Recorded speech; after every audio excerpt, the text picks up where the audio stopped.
मैं हूं आलिया और आप देख रहे हैं breaking barriers with Alia Shah. Thank you so much for watching my show, please keep watching. आज हम बात करेंगे, एक बहुत ही हंगामा है पाकिस्तान में, क्या पूरी दुनिया में इसकी बात हो रही है।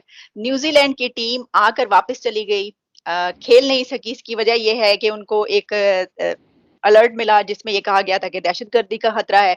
बहुत सारी बातें हुई, उसके ऊपर हम पहले बात भी कर चुके हैं क्या कुछ हुआ। अब कुछ इस तरीके से कुछ समझ में आ रही है, बातें जो सामने आ रही हैं, जो निकल के आ रहा है, मुख्तलिफ तरह की बातें हैं कि जी दरअसल जो है ये तो एक साजिश थी, जानबूझ के उनको बुला लिया गया पाकिस्तान के खिलाफ। ये एक इंटरनेशनल साजिश है और इस तरीके से जो है पाकिस्तान को पीछे ले जाने की कोशिश हो रही है। फोन भी बड़े उनको किए गए। लेकिन अब इमरान खान साहब ने एक और आरटी टीवी को जो है, रशियन टीवी को एक इंटरव्यू दिया जिसमें उन्होंने कुछ और बातें भी की, खासतौर पर जो यूएस विड्रॉल है उसके ऊपर, उस पर भी बात करेंगे। हमारे साथ इस वक्त मौजूद हैं इंटरनेशनल रिलेशंस, फॉरेन अफेयर्स, इसके अलावा इंटरनल अफेयर्स के भी एक्सपर्ट हैं। He is writer, he is political analyst and he is columnist. उनके हम कॉलम्स जो हैं वो हम पढ़ते हैं दुनिया न्यूज में। Thank you so much. बहुत ही स्कॉलरली एक्सपर्ट अगर कहना चाहिए तो बिल्कुल सही रहेगा। Thank you so much Hamid Bashani साहब for joining my show. Thank you जी, आपका शुक्रिया। बैरिस्टर साहब, ये जो हम सर बड़ा ही हंगामा चल रहा है यहाँ पर, तो एक कहा जा रहा है कि ये सब कुछ पाकिस्तान के साथ जो करवाया है ये दरअसल इंडिया की साजिश है। वैसे तो हम सब कुछ ही उसके ऊपर डाल लेते हैं और शेख रशीद साहब तो बस 2 मिनट में आते हैं और वो उनको पता चल जाता है कि कहाँ से साजिश है। तो उन्होंने कहा ये भारत ने पाकिस्तान को बदनाम करने के लिए करवाया है ताकि यहाँ पर क्रिकेट जो है एक मर्तबा फिर खत्म हो जाए। जी, ये देखें, पहली बात ये है कि ये जो शेख साहब हैं, इन्होंने जो वर्शन इनका है वो तो दुनिया जानती है कि उनकी आकिश किस्म की थिंकिंग है, और उस थिंकिंग में हर चीज़ को वो किसी न किसी तरीके से जाके दुश्मन से और जंग से और इंडिया से, और अगर इंडिया नहीं है तो जो भी उस वक्त आपके किसी के साथ मामला चल रहे हैं उससे जोड़ते हैं। तो उनकी जो आपको पता है इस हवाले से जो क्रेडिबिलिटी है वो भी आपके सामने है। लेकिन मैं समझता हूँ कि ये एक सीरियस मसला है जिसको मिस हैंडल किया जा रहा है। और ये जो होता है ना कि हर चीज़ में से बजाय इसके कि आप अपने जो बची कची क्रेडिबिलिटी होती है उसको बचाएं या उसकी को बंदोबस्त करें, आप मज़ीद ऐसी बातें करने शुरू हो जाएं जिससे यह साबित हो कि आपके ministers, high government officials and people in power जो हैं दे आर स्टूपिड, और वो हर चीज़ को इस तरीके से हकायक से अलग करके अगर पेश करना शुरू हो जाएं तो ज़ाहिर है ये तरीके होते हैं जिनसे मुल्क बदनाम होता है। मुल्क उन तरीकों से बदनाम नहीं होता कि पाकिस्तान से क्रिकेट टीम इसलिए चली गई कि वहाँ दहशतगर्दी का खतरा है। पाकिस्तान जो है वो दहशतगर्दी के खतरे की लिस्ट पे नंबर 1 मुल्कों में से एक है अफगानिस्तान के बाद। तो ये कौन सी बदनामी की बात हुई? बदनामी तो वो होती है जिसमें आपने को बहुत बड़ा एक नाम कमा लिया हो कि जी इस मुल्क में ना कभी कोई धमाका हुआ, ना दहशतगर्दी हुई, ना किसी टीम पे हमला हुआ, तो ये कैसे हो सकता है कि यहाँ पे कोई ऐसी हरकत हो? तो अगर ऐसी कोई हरकत हो तो उसको कहते हैं बदनामी।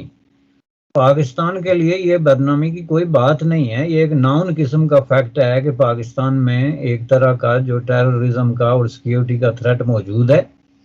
इस पे खुद पाकिस्तान के अपने इदारे, उनकी रिपोर्टें, प्राइम मिनिस्टर और आपके जो चीफ ऑफ द मिलिट्री जो इदारे और दूसरे सारे उस पर इतफाक करते हैं कि पाकिस्तान को बहुत बड़ी थ्रेट है टेररिज्म की तरफ से। पहली बात है कि ऐसे हालात में आपको चाहिए ही नहीं कि आप इस तरह का एहतमाम करें, क्योंकि वो कहते हैं ना पहले अपना पाँव देख के चादर देख के पाँव फैलाना चाहिए। कि हमारे मुल्क में आम हालात में टीम नहीं आती तो ऐसे हालत में कैसे आएगी जब आपके बॉर्डर पे दुनिया की सबसे बड़ी दहशतगर्दी का खतरा है और वहां से दुनिया भर की नजरें लगी हुई हैं कि जी अफगानिस्तान में अब ऐसी सिचुएशन क्रिएट हो गई है कि वहां से कोई दहशतगर्दी का वाकया हो सकता है। तो ऐसे हालात में अगर आप क्रिकेट अरेंज कर रहे हैं और न्यूजीलैंड जैसा जो मुल्क है उसकी टीम आ जाती है तो आप लोगों को जश्न बनाना चाहिए, बजाय इसके कि फिर आपने अपनी असल रंग दिखाना शुरू कर दिया। आप अपना मीडिया देखें, इस तरह के जोकर किस्म के मिनिस्टर देखें कि उन्होंने जो है अपना असल किस तरह जाहिर करना शुरू कर दिया कि कल तक जब न्यूजीलैंड ने टीम भेजी तो वो फरिश्ते थे, सिर्फ 24 आवर्स बिफोर वो फरिश्ते थे, क्योंकि ये काम कोई करने के लिए तैयार नहीं है। इवन श्रीलंका जैसा मुल्क भी आपको अब टीम भेजने के लिए तैयार नहीं है।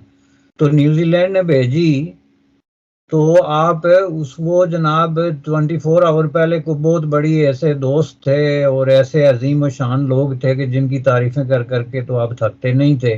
जो ही उन्होंने अपने इंटरेस्ट में, अपनी सिक्योरिटी के इंटरेस्ट में, अपने लोगों की जान की हिफाजत में एक डिसीजन लिया, आपने अपना असल रंग दिखाना शुरू कर दिया। मैं मीडिया देख रहा था, वो जी ये गोरों की साजिश हो गई जी, ये बड़े वो लोग हैं जी। पहले अपने गरेबां में झांक कर देखें, ये जो खातून है न्यूजीलैंड की प्राइम मिनिस्टर, आप गुज़श्ता 2 साल से उसे दुनिया की एक बहुत अजीम तरीन हीरोइन बना के पेश कर रहे हैं।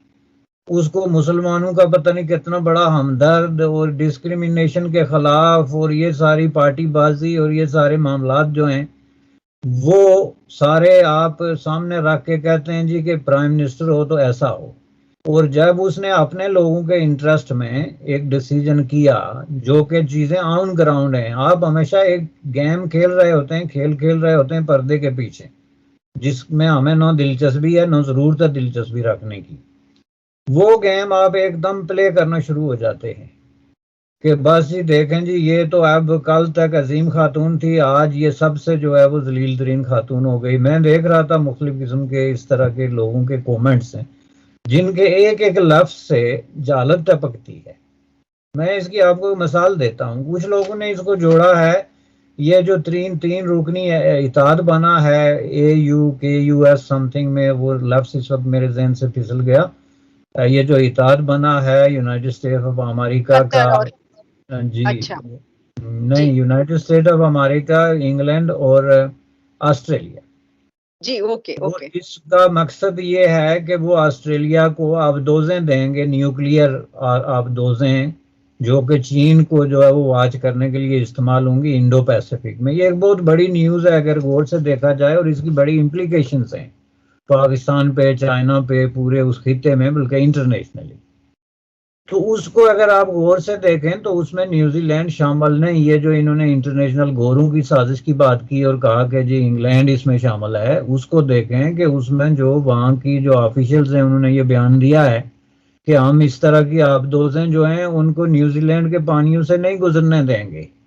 अब ये जो भी आपका तज्जियाकार है उसने वो बयान नहीं पढ़ा, चूंकि इस तरह के बयान उनको नजर ही नहीं आते, पता नहीं उनकी इंफॉर्मेशन आती कहाँ से है। ये जो शेख रशीद टाइप जोकर्स हैं कि उनको ऐसे बयान नहीं, उन्होंने ऑफिशियल स्टेटमेंट दे दी कि हमारा कोई लेना देना उस इताद के साथ नहीं है और हम इन आबदोजों को रोकेंगे। जिसका मतलब क्या है कि न्यूजीलैंड की अपनी एक पॉलिसी है when it comes to the war and peace and Indo Pacific, और जो भी रीजन के अंदर जो है वो चीजें हैं।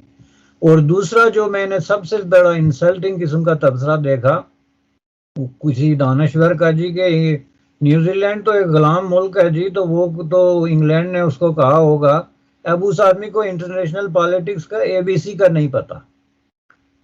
न्यूजीलैंड पाकिस्तान से कई हजार गुना ज्यादा आजाद मुल्क है, ये मैं आपको बता दूं। अनडाउट किसी भी म्यार पे अगर आप उसको जांचेंगे, हम जैसे लोग जो मांग तांग के खाते हैं, कर्जों में डूबे हुए हैं, कशकोल लेके गली गली घूमते हैं फकीरों की तरह, वो आजाद नहीं होते। और ये बात आपके प्राइम मिनिस्टर की एक वीडियो में है जो पिछली आप चला के देखें, जिसमें उन्होंने कहा है कि ये मांगने वाले लोगों की ना कोई इज्जत होती है और ना आज़ादी होती है।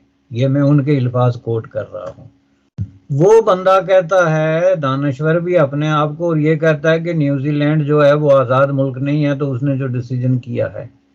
तो दिस इज डिस्गस्टिंग कि जब आपने दानश्वर ऐसे रखे हुए हैं, आपने मिनिस्टर ऐसे रखे हुए हैं, जो मेरे ख्याल में वो अहमद शाह रंगीला जो था उसके दरबार में भी इससे बेहतर मिनिस्टर हुए होंगे, मैं आपको पूरे दावे से कहता हूं, क्योंकि खुद वो रंगीला मशहूर था, लेकिन उसकी हुकूमत जो मुगलों की चलती थी वो मिनिस्टरों पे चलती थी। तो ये बड़ी इंसल्टिंग बात है उस खातून के लिए, न्यूजीलैंड के अवाम के लिए। उनका इनको शुक्रगुजार होना चाहिए कि भाई आप लोग आए, आपने हमारी इनविटेशन एक्सेप्ट की अपनी जान पे खेल के। बिल्कुल एग्जैक्टली यही बात श्रीलंकन टीम के साथ आपको याद हुआ होगा कि लाहौर में हुआ था। उस वक्त कोई टीम नहीं आ रही थी और वो आए थे, उन पे हमला हुआ और वो फिर सारा जो प्रोसेस है वो हुआ। अब इसके अंदर बहुत सारे और चीजें भी हैं कि मसलन ये अगर क्रिकेट के पॉइंट ऑफ व्यू से, जो कि मेरा सब्जेक्ट नहीं है, देखा जाए तो अगर ये कोई मिस ऐप हो जाता तो फिर आप फार एवर समझ लें कि यहाँ कभी आप कोई ऐसा काम कर सकते थे। हम्म। तो ये चीजें सारी छोड़ के उन्होंने जनाब वो शुरू कर दिया कि जनाब ये जेसिका जो है खातून, वो इंडियन एजेंट। प्राइम मिनिस्टर और फलां, और इसमें इंडिया का हाथ है। और इसमें इंडिया का हाथ, अब देखें इंडिया को ये इतना बड़ा जिन बना के पेश कर रहे हैं इंटरनेशनल डिप्लोमेसी में कि हर बात जो होती है वो इंडिया की मर्जी, मंशा और उसके हुक्म पे होती है। तो फिर आप लोगों ने ये जो दुनिया में 185 जो है सफारतखाने खोल रखे हैं, और मुल्क का जो है वो तकरीबन 30% से ज्यादा ज़र मुबादला आप सफारतकारी के चक्कर में खिला रहे हैं पूरी दुनिया को। और ये जो मुलाजमों की आपने फौज भर्ती की हुई है, और ये सारा ये किस मकसद के लिए है, और आप क्या कौन है, क्या मतलब है, एजेंडा क्या है आप लोगों का, ये सवाल उनसे पूछा जाना चाहिए। जी, बिल्कुल सही हामिद पाशानी साहब, मैं तो खुद इसको एंडोर्स कर रही हूँ कि ये जो, बल्कि मैंने इसके खिलाफ बड़ी ट्वीट्स किए हैं। जसिंडा आर्डन जैसी खातून जो है वो इस दौर में होना वाकई बड़ी एक बहुत ऐसी ब्लेसिंग है कि एक ऐसी खातून जो हमने देखा उसका इससे पहले भी जो कुछ भी उनका बिहेवियर रहा, खासतौर पे जब वहां पे जो है वो हमले हुए और इस तरह, तो एंजेला मेर्केल और जेसिंडा आर्डन अगर इसके खिलाफ कोई अगर मुहिम चलाता भी है तो मेरा ख्याल है कि वो उनके अपने लिए नुकसानदेह है, और बिल्कुल हम इसी तरीके से कर रहे हैं। सर एक और इस तरफ भी आते हैं कि अब प्राइम मिनिस्टर इमरान खान ने एक और इंटरव्यू दिया रशियन टीवी को, और उन्होंने ये कहा उसमें कि जो बाइडेन है उनके ऊपर जो तनकीद हो रही है इनखला के हवाले से, यूएस विड्रॉल के हवाले से, तो वो बड़ी गलत तनकीद है। ये तो होना ही चाहिए था, लेकिन इससे पहले हम ये देखते रहे कि उन्होंने ये कहा कि गलत टाइम पर हुआ है, पहले वो कर लेना चाहिए था। मतलब इससे कुछ ऑपोजिट उन्होंने बात की थी इस तरह की। आप क्या देख रहे हैं कि क्या अब वो किसी वजह से ये बात कह रहे हैं या वाकई वो ये समझते हैं?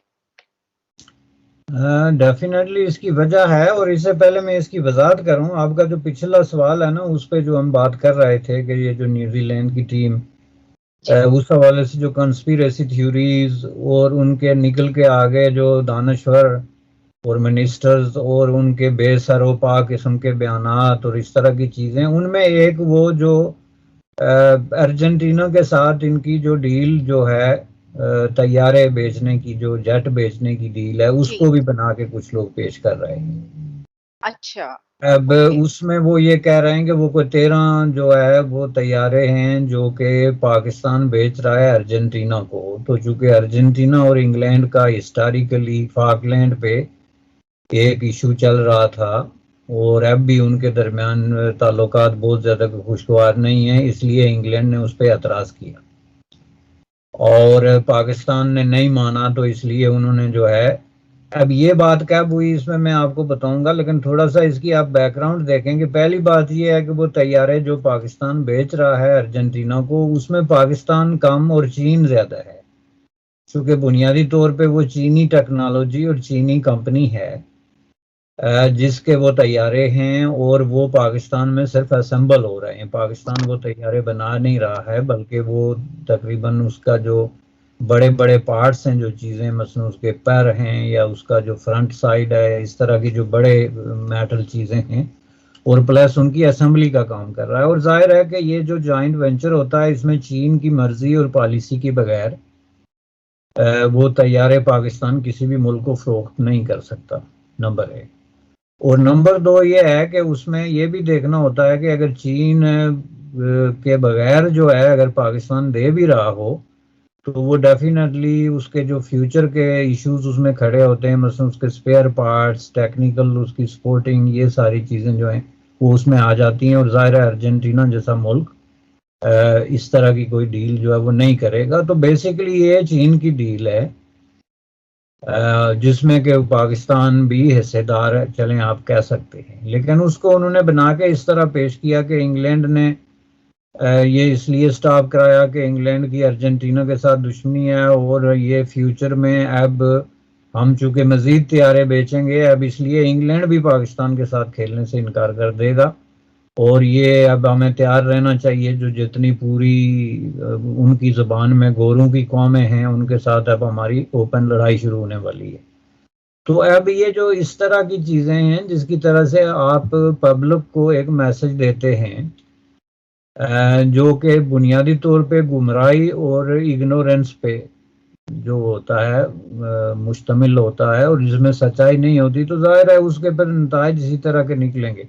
आपका जो दूसरी बात है, ये जो बाइडन का पहले इमरान खान साहब ने बड़ा क्लियरली मुख्तलिफ जगहों पे जिक्र किया है कि जी उन्होंने बड़े गलत तरीके से वो निकले हैं। जब हम कहते थे कि निकलें, जब हम कहते थे कि बात करें, जब इनका अपर एंड था, जब इनकी फौजें अफगानिस्तान में मौजूद थी, तो इन्होंने ये नहीं किया और अब ये सारा मामला जो है इन्होंने मैसअप कर लिया। इसमें तो बड़ा क्लियर उनकी ये चीज़ है। दूसरी चीज़ ये है कि प्राइम मिनिस्टर इस हवाले से काफ़ी शोहरत रखते हैं कि उनकी बातें आपस में मैच नहीं करती। एक बात जो 2 महीने पहले उन्होंने की होती है, उसको बिल्कुल उसके ऑपोजिट वो बात कर रहे होते हैं। आज मैं एक उनका यही कंपैरेटिव वीडियो देख रहा था सोशल मीडिया पे, जिसमें एक तरफ वो उनकी पुरानी बातें वो लोग सुना रहे हैं, जिसमें वो यूनिवर्सिटी, ये जो गवर्नर हाउस और प्राइम मिनिस्टर हाउस को यूनिवर्सिटी बना रहे हैं जी। इस तरह के, यानी बेशुमार उनके वीडियो वो निकाल निकाल के ये नंबर 1 इशू कि जी ये हम फिल 4 इस तरह कर देंगे, हम बल्दियाती इंतखाबात करा देंगे कि जहाँ पे लोकल डेमोक्रेसी नहीं होती और इक़्तिदार नीचे तक नहीं जाता, वहाँ जमहूरियत हो ही नहीं सकती। हम IMF से कर्ज नहीं लेंगे जी, वो कहते हैं आप बिजली महंगी कर दें, अवाम को भूखा मारें, और ये इतनी बड़ी बेगैरती की बात है कि हम किसी के आगे इस तरह, और हम किसी मुल्क से कर्ज नहीं लेंगे चूंकि कशकोल लेके घूमना जो है वो इज्जत के खिलाफ है। वो 10-15 उनके जो बयानात हैं, उसके साथ साथ फिर उनकी वजाहत के वीडियो आप देखें, वो दिखा रहे हैं कि जी वो जी फिर जी। उसके अब क्या कह रहे हैं। बल्कि सर, अगर आप कहें, इजाजत दे, तो मैं इसमें एक एडिशन भी कर दूं। ये जो क्रिकेट के हवाले से उनका पहले एक बयान आया था, जब क्रिकेट टीम आई थी, एक तो नजम सेठी साहब उस वक्त थे चेयरमैन PCB के, तो उस वक्त इमरान खान की आप जानते हैं कि बहुत ज्यादा उनका क्लैश रहता है नजम सेठी और इमरान। तो उस वक्त इमरान खान साहब ने जो बयान दिया था वो भी बहुत चल रहा है, जिसमें उन्होंने कहा था कि अगर आप जो है वो स्टेडियम के गेट्स पर और इस तरीके से मुल्क में पूरी इतनी ज्यादा सिक्योरिटी और पुलिस खड़ी करके किसी टीम को बुलाते हैं, तो इसका मतलब ये थोड़ी होता है कि कोई खतरा नहीं है या सब कुछ सही है। तो अब बल्कि उन्होंने अल्फाज ये इस्तेमाल किए थे कि इस तरह तो शाम और इराक में जी, भी मैच कराया जा सकता है। एग्जैक्टली और एग्जैक्टली। यहाँ पे उन्होंने खुद कहा कि हमने जो सिक्योरिटी दी हुई है वो तो प्राइम मिनिस्टर तक को भी मैसर नहीं, जिसका मतलब ये है कि अब बंदूकों के साए में या टैंकों और बख्तरबंद गाड़ियों के साए में चाहते हैं कि खिलाड़ी जो हैं वो खेलें। तो ये जो कंट्राडिक्शंस हैं ये क्या हैं? ये एक्चुअली आपके कंफ्यूजन का इजहार है कि आपको आज एक बात अच्छी लग गई तो उसको इतना बढ़ा चढ़ा के पेश कर रहे हैं, दूसरे दिन दूसरी बात। अब ये कोई कंसिस्टेंट आपकी पॉलिसी नहीं है। तो यही जो है वो जो बाइडन के इशू पे है उनका, कि आप देखें जो CNN को उन्होंने इंटरव्यू दिया, जो कि अब पूरी दुनिया के संजीदा हल्कों में एक लाफिंग स्टफ बन गया है। उस पे लोगों ने तरह तरह की जोक्स बनाई हुई है। मुझे लगता है अब कोई लेट नाइट शो जो है, मुमकिन है अमेरिका में उसको अपना जो है वो बनाए लाफिंग स्टफ, जिसमें उन्होंने तरह तरह के पैंतरे बदल के और अपने ही बातों को जिस तरीके से रद्द किया और वो किया। तो अब ये बात जो है, ये जो उन्होंने की, अगर वो इस पे कायम रहते हैं तो ये बात दुरुस्त है कि जो बाइडन ने जो डिसीजन किया है वो दुरुस्त किया है। फौजें निकालने के डिसीजन पे तो कोई भी उसका ये नहीं कहता कि ये गलत है। अगर कोई कहता भी है तो लोग टाइमिंग की बात करते हैं या तरीकाकार की बात करते हैं कि आपने जो एकदम भागने का अमल शुरू किया अफगानों को किसी नतीजे पे पहुंचाए बगैर या इस तरह का, तो ये गलत था। तो ये एक उनका प्रॉब्लम है, कॉन्ट्राडिक्शन है। दूसरी तरफ आप ये देखें कि एक तरफ तो वो कहते हैं कि तालिबान एक हकीकत है, उनको हमें तस्लीम करना पड़ेगा, दुनिया उनको इग्नोर नहीं कर सकती, अफगानिस्तान के चापे चापे पे अमली तौर पे उनकी हुकूमत है। दूसरी तरफ वो कहते हैं कि नहीं जी वहाँ वो ताजिक भी हैं, उज़्बेक भी हैं, फलां भी हैं, तो तालिब को चाहिए कि वो सबको शामिल करके हुकूमत बनाए। एक तरफ उनको तस्लीम करने का जोर दे रहे हैं। तो ये सारी चीज़ें जो हैं वो सामने रखते हुए इसमें कोई शक नहीं है कि उनको बहुत बड़ा एक जो है वो प्रॉब्लम है, तजाद बयानी और डबल स्पीक का वो शिकार हैं, और इसको वो बुरा भी नहीं समझते। या फिर जी, उनके साथ ये जो लाखों के हिसाब से लोग हैं, उनमें से किसी एक आदमी में भी इतनी जुर्रत या कि एहलियत वो नहीं उनको है कि वो बताए। उनको बैठ के बताए कि जनाब ये एक आध दफा काम करना तो ठीक है, लेकिन ये हर जो दफा मुस्तकिल आपने ये तरीका अपना लिया, ये एक मजाक बन रहा है, तो आप इसको कंट्रोल करें। आखिर किसी को तो कहना पड़ता है ना। सही। अच्छा, बैरिस्टर साहब आपसे एक आखिरी सवाल मेरा ये होगा कि बड़ी उम्मीदें हैं अब हमें कि चलिए ठीक है, एक तो एक इतना बड़ा, जो कि जाहिर है कि कंट्री के लिए तो बड़ा एक मिसहैप है ना, बड़ी एक ट्रेजेडी की बात है कि एक क्रिकेट इतने अरसे के बाद शुरू हो रही थी, एक इतनी इंटरनेशनल टीम आई थी और ये कुछ हो गया, पूरी दुनिया में ये बात गई। तो एक तो हम छुपाते रहते हैं अपनी कमियां खामियां, कोशिशें करते हैं, वो उतनी आगे आती हैं सामने, हम कहते हैं दहशतगर्दी नहीं है, वो उतना ही ज्यादा सामने आता है। तो लेकिन आप क्या सब देख रहे हैं, क्या समझ रहे हैं कि क्या इंग्लैंड और जो अब दूसरी टीम्स हैं वो आने के बारे में क्या फैसला करेंगी कि क्रिकेट, या फिर अब एक काफी अर्स, क्योंकि रमीज राजा का एक बयान ये आया है कि अब क्रिकेट जो है पाकिस्तान में जरा मुश्किल हालत में चली गई है लंबे अरसे के लिए, तो आप क्या देख रहे हैं? देखें, ये बेसिकली तो जो बहुत ज्यादा क्रिकेट में के शौकीन लोग हैं उनको पता होगा, लेकिन जो अपेरेंटली कॉमन सेंस की बात है कि अब ये मुश्किल वाकया हो गया है। अगर न्यूजीलैंड जैसा मुल्क जो है इस तरह का डिसीजन कर सकता है, तो फिर दूसरों के लिए भी मुश्किल होगा। इंग्लैंड हुआ या कोई भी और जो यूरोपियन कंट्री है, जिन मुल्कों में सेफ्टी है, सिक्योरिटी है, और वहां पे अपने किसी खिलाड़ी को या किसी शहरी को इस तरह के प्रॉब्लम में डालना कि जहाँ पे उसकी सिक्योरिटी और सेफ्टी को खतरा हो, तो वो उनके लिए एक बड़ा मसला होता है। ये हमारी तरह नहीं है कि शहरी रोज मर रहे हैं, कोई बम का शिकार हो रहा है, कोई गाड़ियों के नीचे आ रहा है, कोई गोलियों का शिकार है, कोई किसी तरीके से भूख से मर रहा है, कोई नंग से मर रहा है, ऐसे तो नहीं नहीं है सर, ना। तो वो जो, sorry sorry to interrupt you sir, वो जो उन्होंने टीटीपी को माफी देने की बात की है, तो वो तो फिर मान नहीं जाएंगे अब, जब उन्होंने कहा हम आपको माफ कर देंगे, तो वो भी हमें माफ नहीं कर देंगे, आप क्या देख रहे हैं? तो दहशतगर्दी फिर नहीं होगी?